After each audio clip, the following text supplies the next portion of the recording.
pasar donde está la Virgencita. No, todavía falta, güey. Sí. Aquí nos lleva mi nieto, ¿eh? Ya. A ver esos colmillos. Ay, y hablando de agua, llegó el agua, ¿eh? Miren, llegamos aquí. Ya no me va a dejar de grabar el agua. Sí.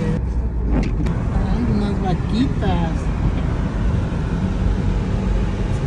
Se jala la aire, ¿no? Ahí está la Virgencita, miren, ya la vamos pasando. ¿Sí, ya? La que está arriba de la estancia en el filo. Ahí está la Virgencita. Ya nos pasamos. Y atrás tumbamos para mascota. Aquí está.